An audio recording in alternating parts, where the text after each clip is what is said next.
भाभी आप म्यूट हो भाभी। अनम्यूट करिए ललिता जी अपने आप को। भाभी आप म्यूट हो।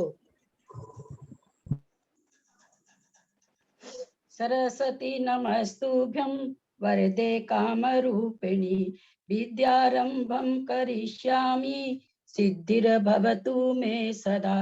द्वादशांग जिनवानी माता की जय। सत्संख्यान योग द्वार ग्रंथराज की जय। मुनि श्री प्रणम्य सागर जी महाराज की जय। ढाई दीप में विराजमान सभी आचार्य उपाध्याय सर्व साधु के चरणों में नमोस्तु नमोस्तु नमोस्तु। सभी हारिका माता जी के चरणों में वंदामी वंदामी वंदामी। सभी छुल्लक के लक के चरणों में इच्छामी इच्छामी इच्छामी। सभी प्रतिमाधारी के चरणों में वंदना वंदना वंदना। ग्रुप में विराजमान पूज्य बाबूजी, नेमीचंद भाई साहब, रतनलाल भाई साहब, उमराव भाभी और भी जो भी बड़े लोग हैं सबको सादर चरण स्पर्श। पंडित जी साहब सादर प्रणाम। सबसे यथा योग्य सादर जय जिनेन्द्र। हम लोग सत्संख्या अनुयोग द्वार पढ़ रहे हैं जो मुनि श्री प्रणम्य सागर जी द्वारा संकलित की हुई है धवला पुस्तक 4 के आधार से। उसमें 8 प्ररूपना है जिसमें से हमने सत, संख्या, क्षेत्र, स्पर्शन पढ़ लिया है और काल पढ़ रहे हैं। काल प्ररूपना में सामान्य से कथन गुण स्थान में गुण स्थान, प्रत्येक गुण स्थान का समय कितना कितना है हमने ये समझा था। अब विशेष प्ररूपना में मार्गना चल रही है जिसमें गति, इंद्रिय, काय, योग, वेद, कसाय। कसाय में हम लोग हैं। कसाय प्ररूपना का लास्ट पैरा चल रहा है, पेज नंबर 145, 99/2। द्वैरूप शमकयोर द्वयो छपकयो केवल लोभस्य च अकषायाणाम च सामान्योक्तः कालः। दोनों उपशमक, दोनों छपक, केवल लोभ कसाई वाले और कसाई रहित जीवों का सामान्य युक्त काल है। दोनों उपशमक का मतलब 10वां गुण स्थान, इसमें 4 गुण स्थान तो उपशांत के उपशम श्रेणी के हैं, 4 गुण स्थान छपक के हैं जो कि 8, 9, 10, 12 है। 8, 9, 10, 11 हैं। तो 8 और 9 दोनों उपशमक और दोनों छपक। केवल लोभ कसाय उपशमक भी और छपक भी। और कसाई रहित में 11, 12, 13, 14 चारों गुण स्थान आ जाएंगे। दोनों उपशमक का मतलब यहाँ पर क्रोध, मान, माया से सहित उपशमक 8वां गुण स्थान और 9वां गुण स्थान, क्योंकि केवल लोभ में 10वां गुण स्थान आ गया, कसाई रहित में 11, 12 और आगे के गुण स्थान भी आ गए। तो दोनों उपशमक का मतलब अपूर्वकरण उपशमक और अनिवृत्तिकरण उपशमक। दोनों छपक मतलब अपूर्वकरण छपक और अनिवृत्तिकरण छपक। उसके लिए कहा गया है। तो इन गुण स्थानों का काल अंतर्मुहूर्त है। हम सभी को पता है कि दोनों ही उपशमक हो अथवा छपक हो, काल अंतर्मुहूर्त है। लोभ कसाय 10वें गुण स्थान का भी अंतर्मुहूर्त है, 11 का भी अंतर्मुहूर्त है और 12 का भी अंतर्मुहूर्त है। आगे 13 गुण स्थान में जैसी व्यवस्था है, समुद्घात वगैरह के आयु के कारण एक पूर्व कोटि की आयु से अगर कोई अरहंत बनते हैं तो एक पूर्व कोटि कसाय रहित 13वें गुण स्थान का काल बनता है। और जैसी जिसकी आयु रहती उस हिसाब से 13वें गुण स्थान का काल बनता है। 14वें गुण स्थान का काल सभी जीवों के लिए एक जैसा है। ये यहाँ पर कसाय मार्गना में समझा रहे हैं। प्लीज 8 वर्ष कम करने होंगे ना 1 कोटि पूर्व में उत्कृष्ट आयु। हाँ पंडित जी साहब, वो तो करने ही होंगे, बिल्कुल करने होंगे। हाँ नहीं ठीक है, बस मैं वैसे बोल गई सामान्य से। 100/1 ज्ञानानुवादे न मत्या ज्ञानी श्रुत ज्ञानी दिशु मिथ्या दृष्टि साधन सम्यक दृष्टि हो सामान्यवत। ज्ञान मार्गना चल रही है। ज्ञान मार्गना में सबसे पहले मतीय ज्ञानी और श्रुत ज्ञानी के बारे में बताया जा रहा है। उसमें मिथ्या दृष्टि और साधन सम्यक दृष्टि। हम लोग पीछे पढ़ के आ चुके हैं कि साधन गुण स्थान में भी मतीय अज्ञान और श्रुत अज्ञान ही पाया जाता है। यद्यपि सासाधन सम्यक दृष्टि नाम तो उसका है, क्योंकि वो सासाधन सम्यक दर्शन से छूट के तुरंत आता ही है, छूटा ही होता है, मिथ्यात्व को प्राप्त नहीं होता है, इसलिए उसकी संज्ञा तो सम्यक दृष्टि है, परंतु वहां पर ज्ञान दोनों अज्ञान है। ज्ञान मार्गना के अनुवाद से मति अज्ञानी श्रुत अज्ञानियों में मिथ्या दृष्टि सासाधन सम्यक दृष्टि का काल ओघ के समान है। जो हमको मालूम है, मिथ्या दृष्टि में नाना जीवों की अपेक्षा सर्वकाल है, एक जीव की अपेक्षा सादी शांत है, और भव्य की अपेक्षा अनादि अनंत है। तो ये मिथ्या गुण स्थान का अज्ञान, मति अज्ञान और श्रुत ज्ञान की अपेक्षा काल है, और सासाधन सम्यक दृष्टि का नाना जीवों की अपेक्षा एक समय भी है, पल्य का संख्यात्मक भाग भी है, और एक जीव की अपेक्षा एक समय और 6 आवली है। ये हम सब जान चुके हैं। तो कह रहे हैं कि ओघ के समान ओघ मतलब गुण स्थान, गुण स्थान में जैसा काल है वैसा ही काल है, ऐसा कह रहे हैं। विभंग ज्ञानीषु मिथ्या दृष्टि नाना जीवापेक्षा सर्वकाल। विभंग ज्ञानियों में मिथ्या दृष्टि का नाना जीवों की अपेक्षा सब काल है।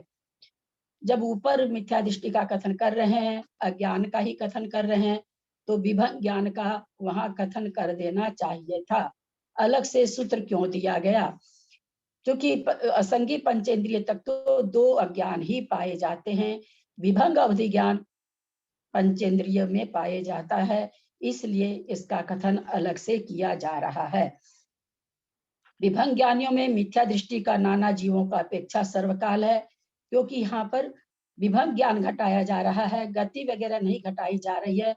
नारकी हमेशा पाए जाते हैं, देव हमेशा पाए जाते हैं, मनुष्य और त्रियंच पाए जाए या न पाए जाए, देव और नारकी हमेशा पाए जाते हैं।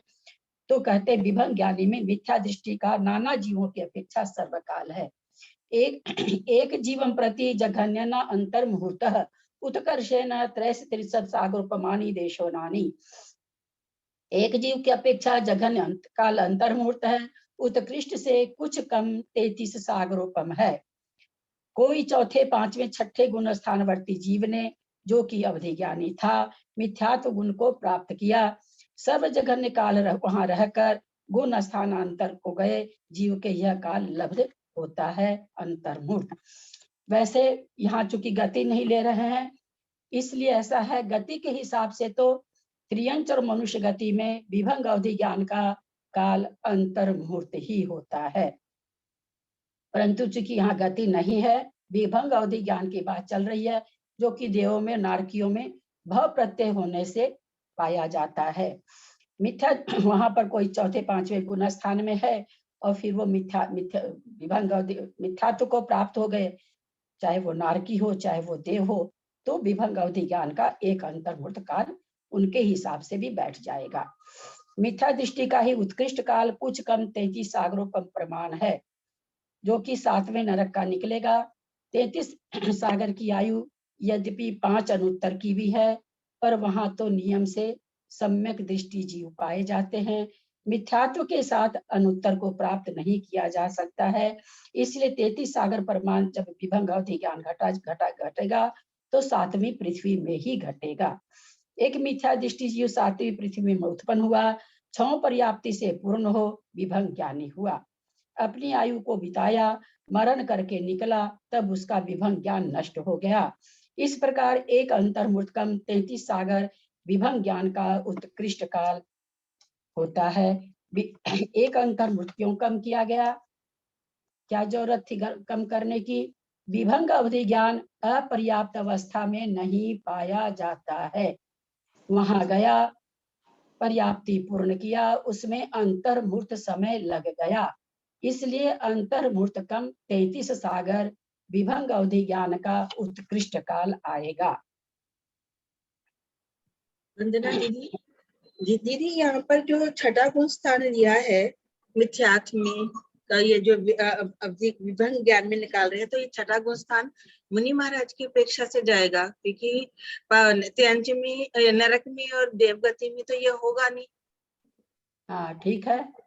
तो ये जो छठा गुण स्थान, पांचवा गुण स्थान त्रियंच के में भी हो सकता है, लेकिन छठा गुण स्थान तो सिर्फ मुनि महाराज को, मनुष्य गति में मुनि महाराज को ही होगा। तो क्या हाँ। उनकी अपेक्षा से उनको भी मिथ्यात्व में विभंग ज्ञान हो सकता है?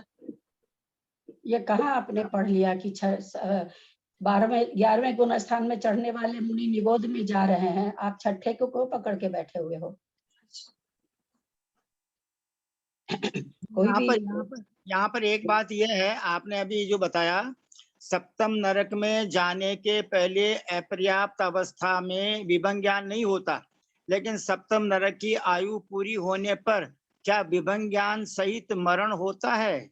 नहीं नहीं पंडित जी साहब, जब तक आयु है तब तक है, मरण होते ही छूट जाएगा ना। विभंग अवधि ज्ञान अपर्याप्त अवस्था में किसी के नहीं होता, चाहे नरक जा रहा हो, चाहे नरक से निकल रहा हो, चाहे देव में जा रहा हो, चाहे देव से निकल रहा हो।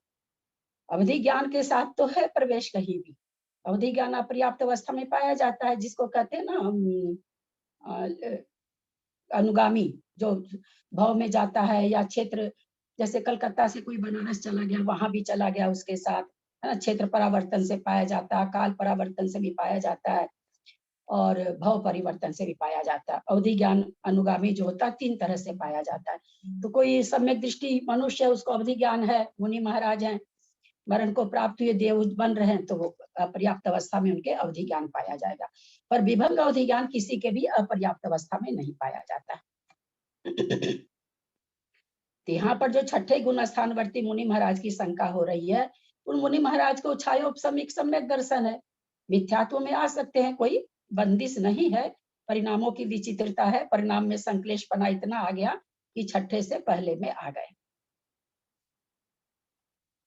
100/4 सासाधन सम्यक दृष्टि है सामान्य उक्त काल, विभंग ज्ञानी सासाधन सम्यक दृष्टियों का काल ओघ के समान है।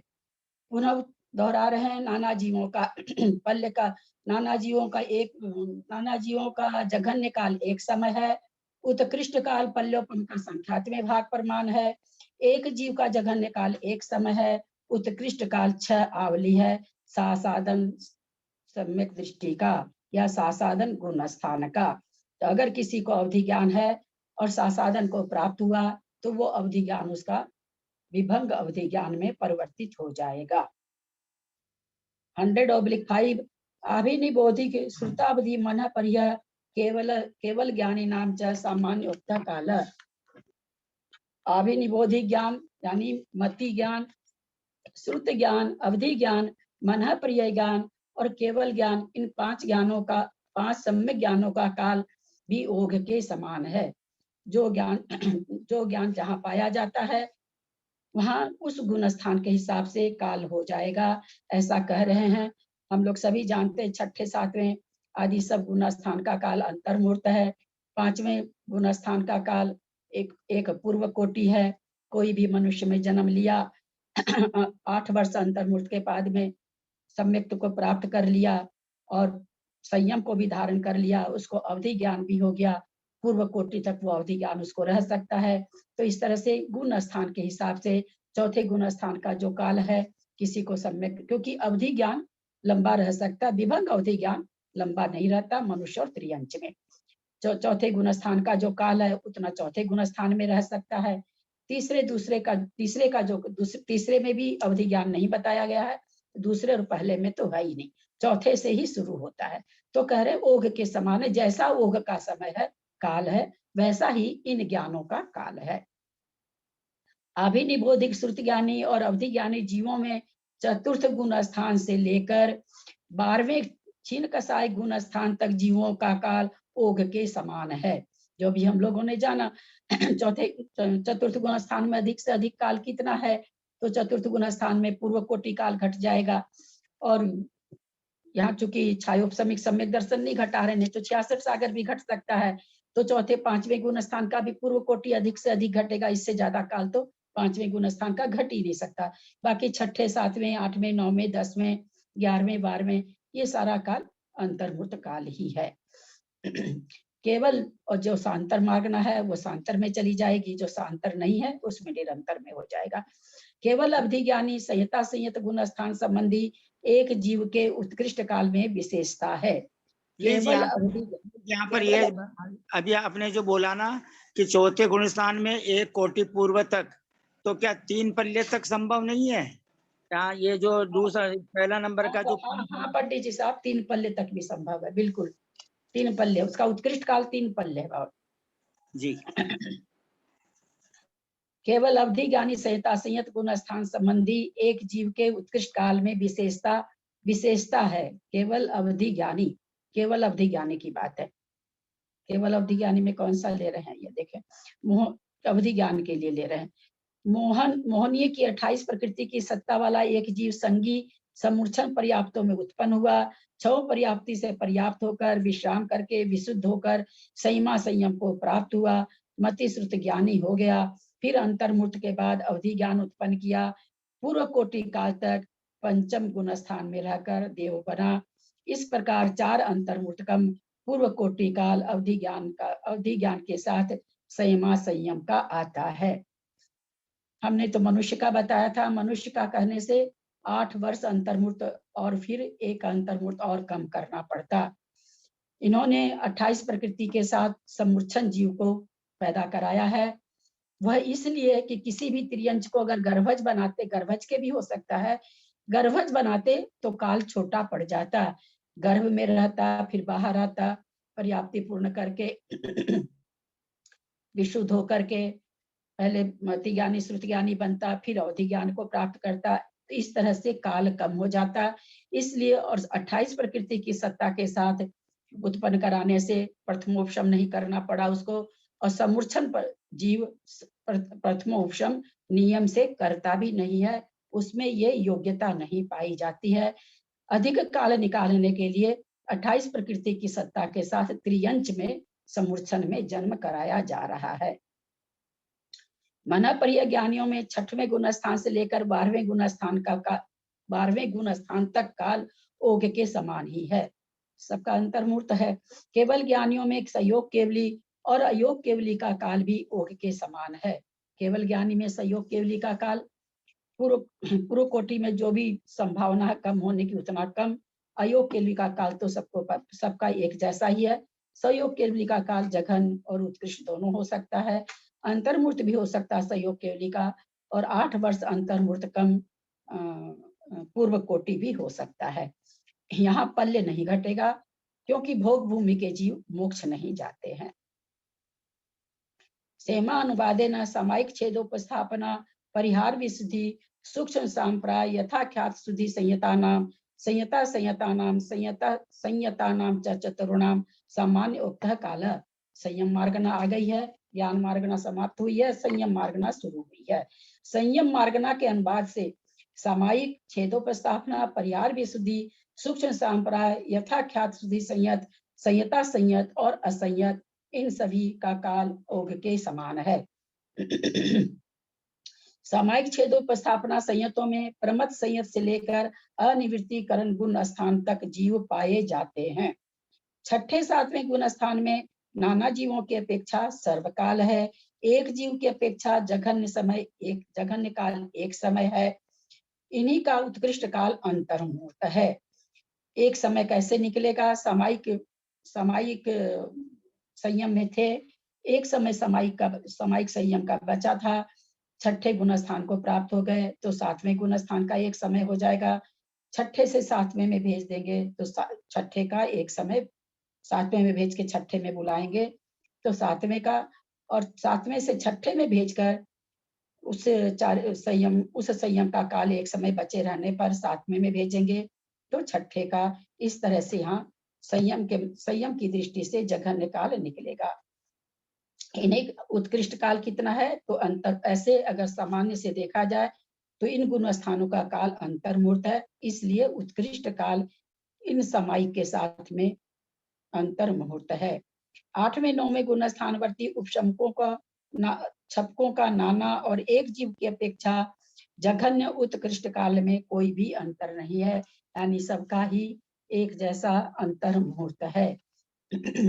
परिहार विशुद्धि संयतों का भी 6ठे 7वें गुण स्थान में नाना जीवों की अपेक्षा सर्वकाल है। एक जीव की अपेक्षा जघन्य काल एक समय, उत्कृष्ट काल अंतर्मूर्त आता है। कोई विशेषता नहीं है।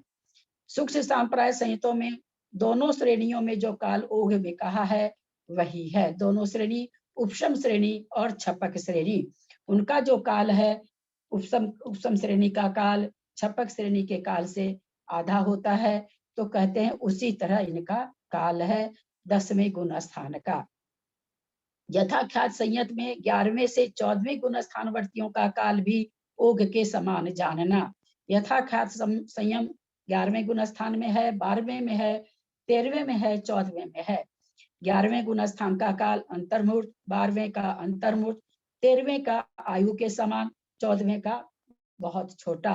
तो इस तरह से कहते हैं गुण स्थान के समान जानना चाहिए। संयता संयत और असंयत का काल भी ओघ के समान है। संयता संयत यानी 5वां गुण स्थान, जो कि कितना हो सकता है, वही 8 अंतर्मुहूर्त, 8 वर्ष अंतर्मुहूर्त कम, अथवा समूर्छन जीव में ले जाकर के कराएंगे तो 5-4 अंतर्मुहूर्त पूर्व कोटि हो जाएगा। मनुष्य की दृष्टि से 8 वर्ष अंतर्मुहूर्त कम पूर्व कोटि हो जाएगा संयता संयत का। मरण होने से संयता संयत छूट जाता है, आगे ये गुण स्थान नहीं बना रहता है पर्याप्त विग्रह गति में अथवा अपर्याप्त अवस्था में। तो इसका काल तो जघन्य से एक समय हो जाएगा और उत्कृष्ट से 8 वर्ष अंतर्मुहूर्त कम पूर्व कोटि मनुष्य की अपेक्षा और त्रियंचों की अपेक्षा 4 अंतर्मुहूर्त कम 1 पूर्व कोटि। असंयत का काल भी ओघ के समान है। असंयत गुण स्थान का जो काल है वो भी जो ओघ में गुण स्थान में बताया गया है वही काल है। जैसा कि अभी पंडित जी साहब ने याद दिलाया, उत्कृष्ट काल 3 पल्य है। ये और आप असंयत गुण स्थान का काल, अगर असंयत, यहाँ चूंकि महाराज जी क्यों नहीं लिए हैं असंयत गुण स्थान का काल, ये हम लोग को शंका बनी हुई रहती है कि चौथे गुण स्थान का काल तो इनको, जैसे हम लोग अभी सर्वार सिद्धि पढ़ रहे हैं तो उसमें आया है कि 8 वर्ष अंतर्मुहूर्त कम 2 पूर्व कोटि अधिक साधिक 33 सागर प्रमाण, छायोपशमिक सम्यक दर्शन, छायिक सम्यक दर्शन का काल और छायोपशमिक का 66 सागर। लेकिन ये ओघ के समान कहना चाह रहे हैं। ओघ के समान चौथा गुण स्थान तो देव में भी बना रहता है, अपर्याप्त अवस्था में भी बना रहता है, तो इसका काल तो छायिक सम्यक दर्शन की दृष्टि से उत्कृष्ट में यही होना चाहिए।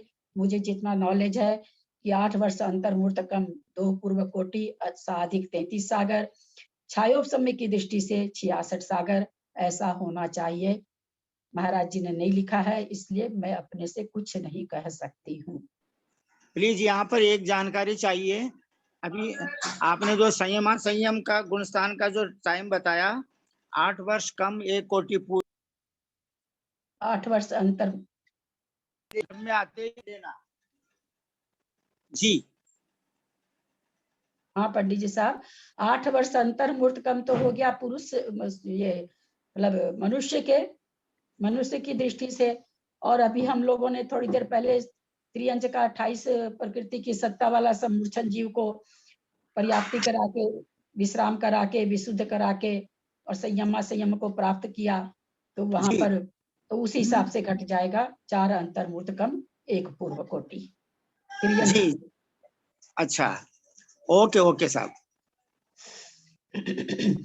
दर्शन मार्ग न है, दर्शनानुवादेन चक्षुर्दर्शनीषु मिथ्या दृष्टेर नाना जीवापेक्षा सर्वकालः। दर्शन मार्गना के अनुवाद से चक्षु दर्शन वालों में मिथ्या दृष्टि का नाना जीवों की अपेक्षा सर्वकाल है। यानी चक्षु दर्शन, आंख से चक्षु इंद्रिय वालों चक्षु दर्शन जो कर सकते हैं उसके लिए कहा गया, तो हमेशा ही पाए जाते हैं मिथ्यात्व गुण स्थान में। 102/2 एक जीवम प्रति जघन्य न अंतर्मुहूर्त उत्कर्षे न द्वेषाग्रोपम सहस्त्रे। नाना जीवों की अपेक्षा सर्वकाल बताया, एक जीव की अपेक्षा जघन्य काल अंतर्मुहूर्त है, उत्कृष्ट काल 2000 सागरोपम है। कोई तीसरे, चौथे, पांचवें या छठे गुण स्थान का जीव मिथ्यात्व को प्राप्त होकर वहां सर्व जघन्य काल रहा, फिर अन्य गुण स्थान को प्राप्त हुआ, तो एक जीव की अपेक्षा जघन्य काल अंतर्मुहूर्त आता है। ये समझ में आ रहा, चूंकि सभी जगह यही चीज आ रही है। कोई अचक्षु दर्शनी मिथ्या दृष्टि जीव चक्षु दर्शनी को प्राप्त में उत्पन्न हुआ, वहीं पर 2000 सागर प्रमाण काल तक भ्रमण करके अचक्षु दर्शनी हो गया तो सूत्रोक्त काल आता है। यहाँ चक्षु दर्शन से मतलब है त्रस पर्याय। त्रस पर्याय 2000 सागर की है। 2000 सागर तक वो घूमता रहा चक्षु दर्शन में, और फिर अचक्षु दर्शन या कहीं एक इंद्री वाला हो गया। तो कहते हैं इस हिसाब से 2000 सागर चक्षु दर्शन का उत्कृष्ट काल एक जीव के प्रति आता है। इस चक्षु दर्शनी के काल के बीच में वह कभी लब्ध पर्याप्तक अवस्था को प्राप्त नहीं होगा, किंतु निवृत्ति पर्याप्तक होगा। लब्ध पर्याप्तक अगर प्राप्त कर लेगा तो फिर उसका ये काल नहीं घटेगा, क्योंकि लब्ध पर्याप्तक की पर्याप्ति पूर्ण नहीं होती है, निवृत्ति पर्याप्तक की पर्याप्ति पूर्ण होती है। वहां पर लब्धि रूप से चक्षु इंद्रिय मानी जाती है, निवृत्ति पर्याप्तक के लब्धि रूप से भी नहीं मानी जाती है। लब्धि रूप से उसी को माना जाता है जिसका आगे उपयोग रूप होना है। निवृत्ति पर्याप्तक जीव के यद्यपि उपयोग रूप से नहीं है परंतु लब्धि रूप से है, इसलिए कह रहे हैं कि वो तो काउंट होगा, पर लब्ध पर्याप्तक बीच में नहीं प्राप्ति करेगा 2000 सागर तक, क्योंकि लब्ध पर्याप्तों के उस भाव में चक्षु दर्शनोपयोग का अभाव पाया जाता है, निवृत्ति पर्याप्तों के नहीं, पर्याप्तकों के नहीं। मिथ्या दृष्टि का बताया दर्शन मार्गना में। अब सासाधन सम्यक दृष्टि आदि नाम क्षीण कषायनांता नाम सामान्य उत्तः काल। सासाधन सम्यक दृष्टि गुणस्थान से लेकर क्षीण कषाय गुणस्थान तक चक्षु दर्शनी जीवों का काल ओक के समान है, क्योंकि ये गुणस्थान चक्षु दर्शन से रहित नहीं पाए जाते हैं। जिनको भी होता पंचेंद्रिय संगी को होते हैं ये गुणस्थान, और उनको नियम से चक्षु दर्शन होता ही होता है। तो ये सारे गुणस्थान का काल जो हम लोग बार बार समझ रहे हैं, सासाधन गुणस्थान का नाना जीवों के अपेक्षा जघन्य से एक समय, उत्कृष्ट से पल्योपम का संख्यात में भाग प्रमाण, एक जीव का जघन्य से एक समय, उत्कृष्ट से 6 आवली।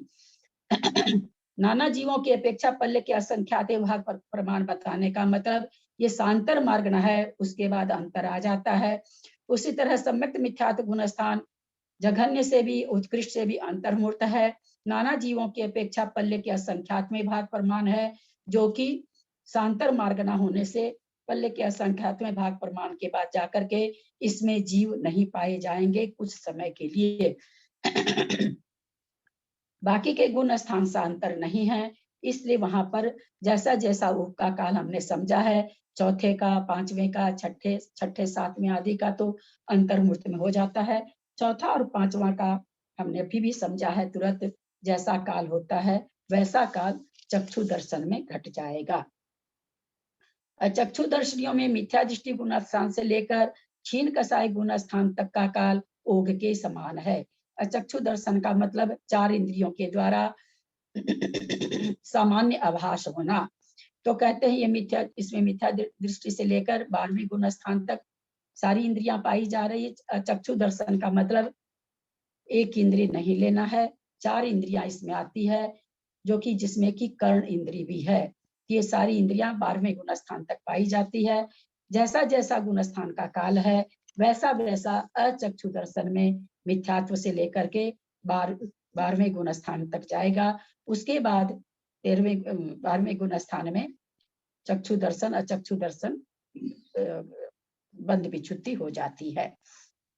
एक बात सुना दीजिए, अचक्षु दर्शन का ये वाला एक बार बताइए कि अचक्षु दर्शन दृष्टि से लेकर क्षीण कषाय गुण स्थान तक, तो ये मतलब चक्षु दर्शन कैसे हो जाएगा? जब 12वें गुण स्थान में पहुंच गया है तो चक्षु दर्शन नहीं होगा, चक्षु दर्शन नहीं होगा उसका। चक्षु दर्शनावरणी को कहते हैं? नहीं, चक्षु दर्शनावरणी तो है, अचक्षु दर्शनावरणी जो है वो क्षीण कषाय तक कैसे पहुंच जाएगा? अचक्षु दर्शन वाला मतलब जिसको अचक्षु है, मतलब क्या?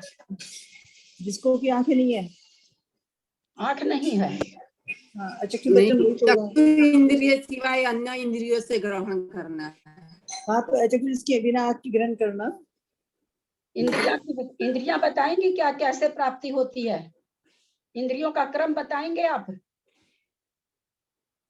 हाँ, इंद्रिय का कर्ण तो ये होता है, पहले स्पर्शन होगी, फिर रसना, फिर घ्राण, फिर चक्षु, फिर कर्ण।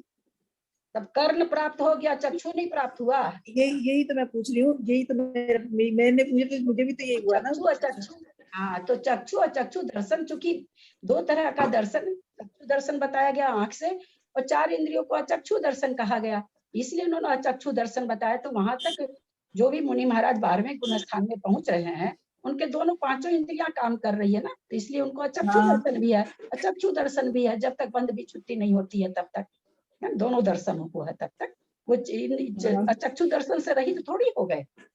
यही तो मुझे लगा ना कि वैसे चक्षु दर्शन से रहित तो है नहीं। वही तो फिर कहते, वो क्योंकि अब चक्षु तो बाद में आता है, चक्षु में 4 हाँ। इंद्रियां आ गई, 4 इंद्रियां तो सारी इंद्रियां उसमें, यानी पंच इंद्रिय की बात है। चूंकि चक्षु और चक्षु 2 तरह का विवेचन है ग्रंथों में, तो इसलिए उन्होंने चक्षु दर्शन से बता दिया। अब मिथ्या दृष्टि भी ले दिया, किसी को खाली स्पर्शन इंद्रिय है तो मिथ्यात्व गुण स्थान में है, किसी को 2 इंद्रिय है तो मिथ्यात्व गुण स्थान, वैसे तो पंचेंद्रिय का भी मिथ्यात्व गुण स्थान है, उसको यह कहने के। लेकिन अगर यहाँ पर यह शंका हो रही कि चक्षु दर्शन में तो स्पर्शन इंद्रिय होती है, तो वो मिथ्यात्व गुण स्थान में है, उसको थोड़ी कह रहे हैं कि वो 12वें गुण स्थान में होगा, वो मिथ्यात्व गुण स्थान में है। 102/5 अवधि केवल दर्शनिनो रवधि केवल ज्ञानीवत। अवधि दर्शनी जीवों का काल अवधि ज्ञानियों के समान है, तथा केवल दर्शनी जीवों का केवल ज्ञानियों के समान है। केवल दर्शन कब तक? केवल दर्शन तो कभी नहीं छूटेगा, जिस तरह से केवल ज्ञान नहीं छूटता है, अनंत ज्ञान रूप हो जाता है। तो कहते किसके समान है? होने के बाद तो अनंत काल है, केवल दर्शन और केवल ज्ञान का। और अवधि दर्शन 12वें गुण स्थान तक होता है, तो जहाँ जिस गुण स्थान का जैसा काल है, जितनी देर तक अवधि ज्ञान रहता है उतनी देर तक अवधि दर्शन है। तो कह रहे हैं अवधि दर्शनी जीवों का काल अवधि ज्ञानियों के समान है, जैसा अवधि ज्ञानी का समय है वैसा अवधि दर्शन का समय है। अब हम लोग विशेष चीज में आ रहे हैं, लेश्या पररूपना, जो बहुत ध्यान से सुनना होगा, थोड़ा क्षयोपम ज्यादा लगाना होगा। 103/1 लेश्या अनुवादेन कृष्ण नील कापोत लेश्याशु मिथ्या दृष्टि नाना जीवापेक्षा सर्वकाल। लेश्या मागना के अनुवाद से कृष्ण नील कापोत लेश्याओं में मिथ्या दृष्टि जीव का नाना जीवों की अपेक्षा सर्वकाल है। मिथ्यात्व गुण स्थान में जीव हमेशा पाए जाते हैं, और जो पंचेंद्रिय संगी से रहित जीव होते हैं, संगीपने से रहित, उनको 3 अशुभ लेश्याएं ही पाई जाती है। नियम से 1 इंद्रिय से लेकर 5 इंद्रिय असंगी तक के जीवों को नियम से 3 अशुभ लेश्या ही पाई जाती है। इसलिए मिथ्या दृष्टि जीवों का 3 लेश्या में हमेशा सर्वकाल है, क्योंकि किसी भी समय इस 3 अशुभ लेश्या वाले मिथ्या दृष्टि जीवों का अभाव नहीं होगा। एक जीवन प्रति जघन्य न अंतर मुहूर्त, एक जीव की अपेक्षा इन्हीं 3 अशुभ लेश्या वाले जीवों का जघन्य काल अंतर मुहूर्त है। कृष्ण लेश्या के लिए कोई जीव नील लेश्या में रह रहा था, ध्यान रखेंगे मिथ्यात्व गुण स्थान की बात चल रही है। उस लेश्या का काल क्षय हो जाने से कृष्ण लेश्या हो गई, उसमें अंतर्मूर्त काल तक रहा, फिर नील लेश्या वाला हो गया, तो अंतर्मूर्त काल प्राप्त होता है। सभी लेश्याओं का काल अंतर्मूर्त ही होता है। तो नील लेश्या से कृष्ण में आया, अंतर्मूर्त काल रहा और नील लेश्या में आ गया, तो इस तरह से नील कृष्ण लेश्या का काल आ गया। विशेष कृष्ण नील का पोत 3 लेश्याओं में परिवर्तन क्रम से होता है। हम यह न समझ लें कि कोई शुक्ल लेश्या में है वो फटाक से कृष्ण में आ जाएगा। शुक्ल वाला पद्म में आएगा, पद्म वाला पीत में आएगा, पीत वाला, ऐसे क्रम से लेश्या परिवर्तन होती है। लेश्या परिवर्तन अक्रम से नहीं होती है। परिणामों में इतनी संकलेशता एक बैग नहीं आती है, परिणामों में संकलेशता क्रम पूर्वक ही आ पाती है। अतः लेश्या का परिवर्तन क्रम पूर्वक होता है। कृष्ण नील का पोत 3 लेश्याओं में परिवर्तन क्रम से ही होता है। प्रत्येक लेश्या का जघन्य काल अंतर्मूर्त अवश्य रहता है। ऐसा कभी नहीं होता कि एक लेश्या को प्राप्त हुआ कोई जीव और एक समय के बाद में उसको तुरंत दूसरी लेश्या हो जाए, ऐसा नहीं हो सकता। एक लेश्या अपने परिणाम के साथ किसी भी जीव को जघन्य अंतर्मूर्त रखेगी, लेकिन रखेगी। कृष्ण लेस्या से परिणत जीव को पुनः नील लेस्या में ले गए, सीधा कापोत लेस्या में परिणमन नहीं कराया, क्योंकि इस प्रकार की शक्ति का अभाव है। यानी कृष्ण से नील में ही लाना पड़ेगा, कापोत में नहीं ले जा सकते हैं, ऐसी शक्ति नहीं पाई जाती है। कृष्ण का बताया उन्होंने नील लेस्या के लिए, चूंकि नील लेस्या बीच की लेस्या है, इसलिए जब घटती हुई कृष्ण लेस्या में कोई जीव विद्यमान हो या बढ़ती हुई कापोत लेस्या में कोई जीव विद्यमान हो, तो ऐसे जीव के नील लेस्या आ जाने पर अंतर्मूर्त काल रहकर पुनः कापोत लेस्या को अथवा कृष्ण लेस्या को प्राप्त हुआ तो नील लेस्या का जघन्य काल आता है।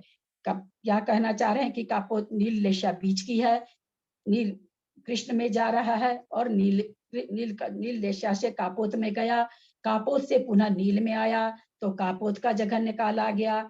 नील लेस्या में रहकर और कृष्ण लेस्या में गया, घटती कृष्ण लेस्या में कोई जीव विद्यमान था, नील में आया, नील में अंतर्मुक्त रहकर वापस कृष्ण में गया तो नील लेस्या का काल आ गया, और इस तरह से कापोत लेस्या का काल आ गया।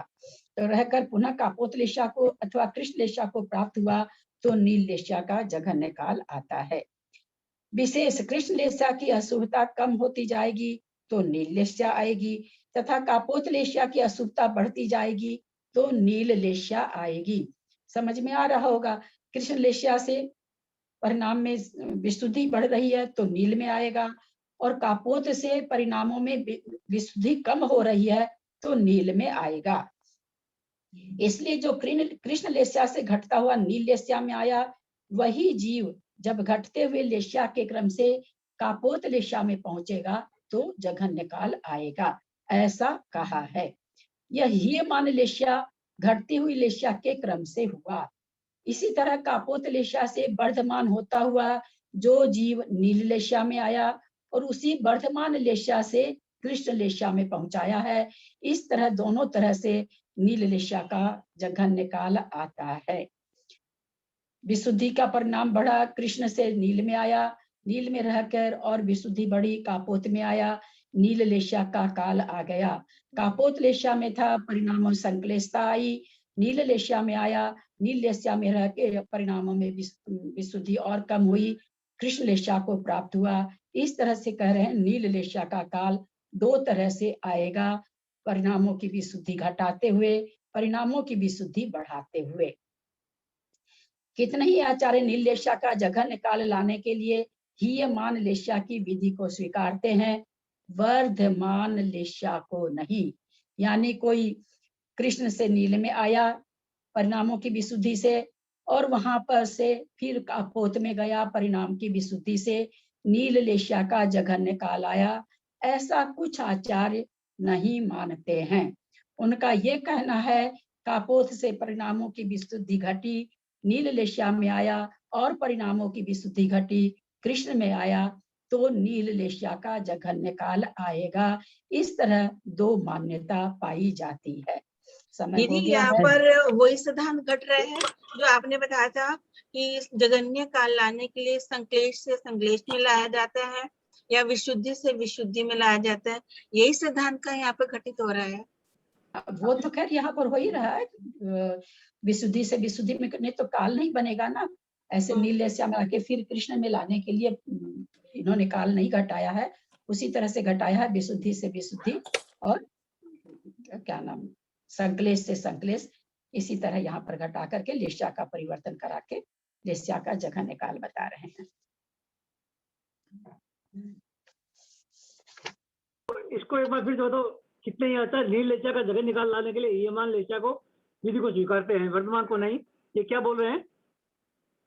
ये कहना चाह रहे हैं जैसे दो तरह से इन्होंने नील लेस्या का जघन्य काल निकाला।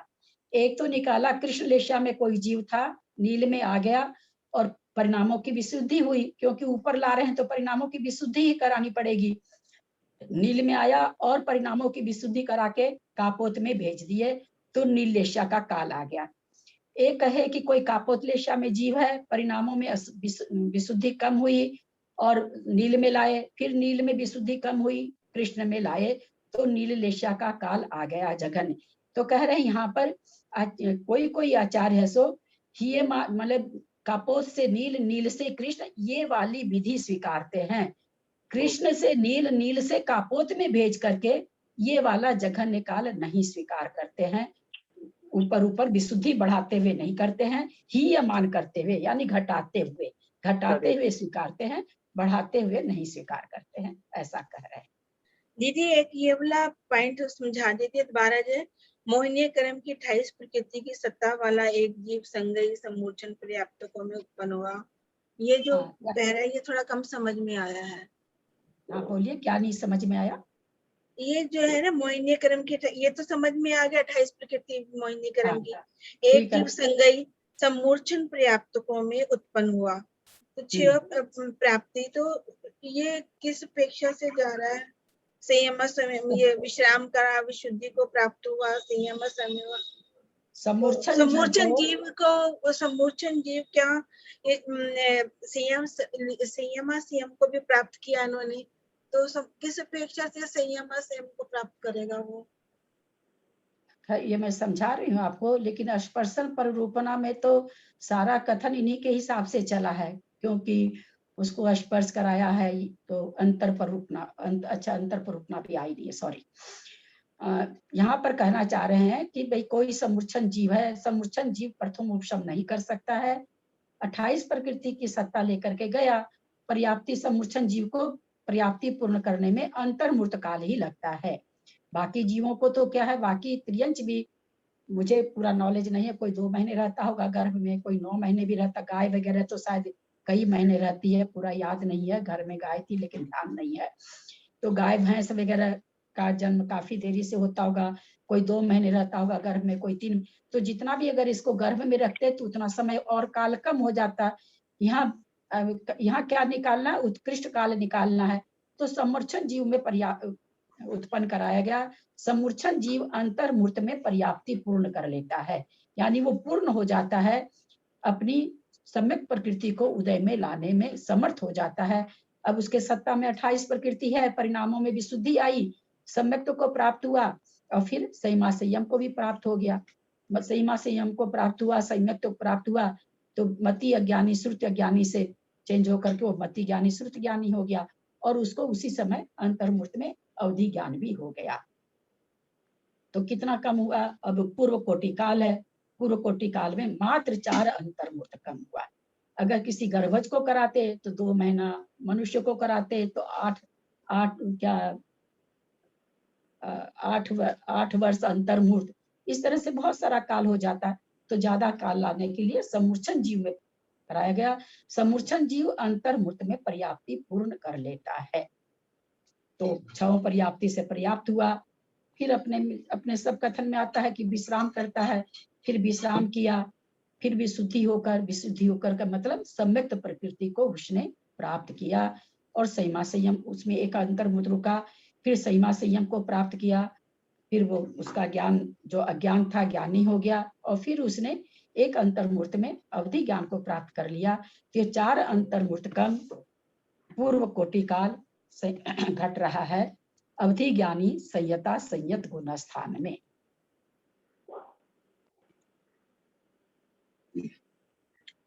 करें कि भक्ति करें कि किसी का कोई प्रश्न है? यदक्षर मात्रा पदवाक्यहीनं मया प्रमाद्याति किंचनोक्तं तन्मे क्षमित्वा विदधातु देवी सरस्वती केवल बोधलब्धिं। बोधि समाधि परिणाम शुद्धि स्वात्मोपलब्धि शिव सौख्य सिद्धि। चिंतामणिं चिंतित वस्तुदाने त्वं वन्द्यमानस्य ममास्तु देवी। जावानी के ज्ञान ते सुझे लोकालोक सोबानी मस्तक चढ़ो सदा देत हूँ धो। हे जिनवानी भारती तो ही जपू दिन रहे जो तेरा शरणा गहे सो पावे सुख चैन। देव बजू अनंत को गुरु से हो निर्ग्रंथ दया धर्म पालू सदा यही मोक्ष का पंथ। द्वादशांग जिनवानी माता की जय। 9 बार नमो का